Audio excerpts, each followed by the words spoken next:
Coming up on News in Depth, police continue investigation into murder of Rose Hall businessman, several homeless in city fire, and aspects of parking meter project suspended in the city. News in Depth begins now. With tonight's edition of News in Depth, I'm Matt for Wharton. Thanks for joining us. First up, the 7 involved in the murder of that Rose Hall businessman could face the courts early next week. The police are continuing to grill the men arrested for the murder of Rose Hall businessman Damian Jackdale. The men are said to be a part of a gang operating out of Rose Hall in Hampshire.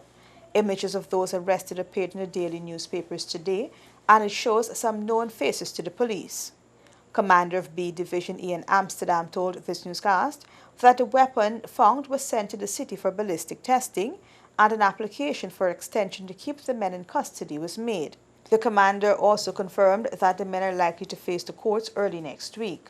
Jackdale was shot and killed by 2 bandits at a shop in Adventure. The gunmen took an undisclosed sum of cash and a quantity of phone cards from the man. More news on the other side of this break.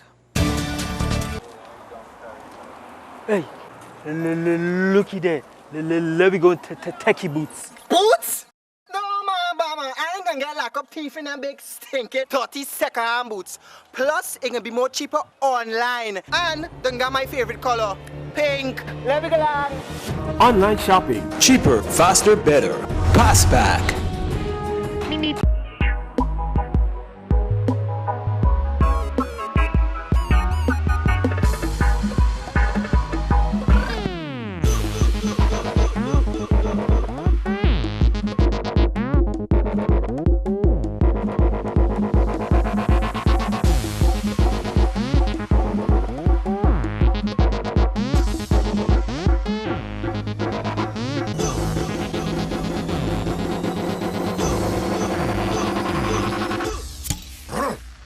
A man's beer.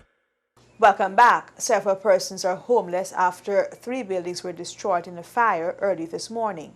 3 properties were gutted in an early morning fire in railway line and Sandy Bab Street, Kitty, leaving in its wake over 2,000 persons homeless and millions of dollars in damages. It was just around 1 this morning when the fire first started in the bottom flat of this 2-storied building and spread rapidly to the nearby beer garden and the building next door.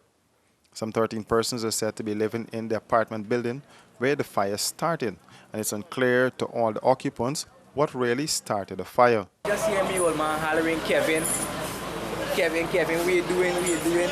I want to go downstairs and I check big fire and smoke downstairs. I couldn't do nothing because water didn't even come in from the pipe. Most I could do was alert some other people. The time I feel alert them, the whole upstairs was done smoke already. All the most I could do after was grab a couple things and, come out. I couldn't. George Singh is one of the victims, and he recalled hearing the person saying there was a fire in the building, and he immediately alerted his sons and the other neighbors in the building. He said the fire got more intense, and he was unable to save anything. Yes, my life. I saved my life. I saved my children's life. Lynette Rampasod is another victim, and she told reporters when she heard the cries, she woke her son and grandchild so they could escape the burning house. The woman watched helplessly as her investment of over 30 years went up in flames. I see the fire, the light, like it's heavy, so I run out. When I run out, my son, hello, mommy, run out the house, fire, and that is it. What you operate here? Liquor, millions and billions. The Guyana Fire Service responded quickly to the scene, but the sourcing of water was a major impediment to firefighters since the area has no fire hydrant. By the time the firemen got into full firefighting mode, they managed to contain the flames from spreading to the other houses around the area.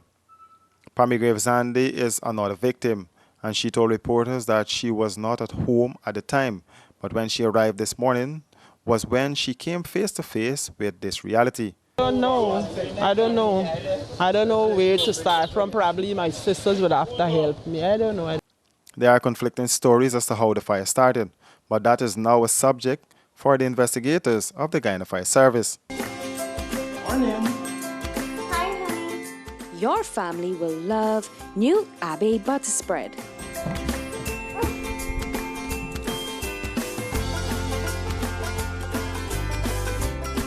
A heart-healthy choice with no cholesterol, Abe is ready to use right out of the fridge. Smooth, spreadable, rich and creamy, Abe is a great tasting butter spread. Try it today. Nothing compares to the class and beauty of Beeson Windows and Doors, engineered by professionals and built to last longer than the competition. Buy 10 windows and get one 24x16 bathroom window absolutely free. No tricks, no gimmicks, and no hidden fees. Prices starting from $13.5 VAT inclusive. So visit our showroom today at Lot 1228 New Eccles Industrial Site or BPAT's building on Regent Street and save big on UPVC or aluminum windows. To order now, call 622-4197 or 226-1292. Aspects of the parking meter project has been suspended as government asks City Hall to conduct further consultations. The clamping of vehicles and fines instituted by the parking meter company Smart City Solutions are to be suspended as City Hall moves to have a fresh look at the implementation of the project. The implementation of the project was heavily criticized by sections of the society. Government's chief spokesman and Minister of State Joseph Harbin at a post-cabinet press briefing today said Cabinet took the position that the Georgetown City Council is an independent body and as such must not be seen as interfering in the work of the council. However, because of the strategic nature of Georgetown being the capital city, it was felt that the president needed to call the parties together and to get a better sense as to what was happening, having regard to the fact that the protests that were taking place and persons were expressing their views. We understand this, we understand the people, we understand the feel of the people, and that is really what brought us into government. He, however, said in a recent meeting with officials of City Hall, government asked that the implementation be revisited to take into consideration recommendations put forward.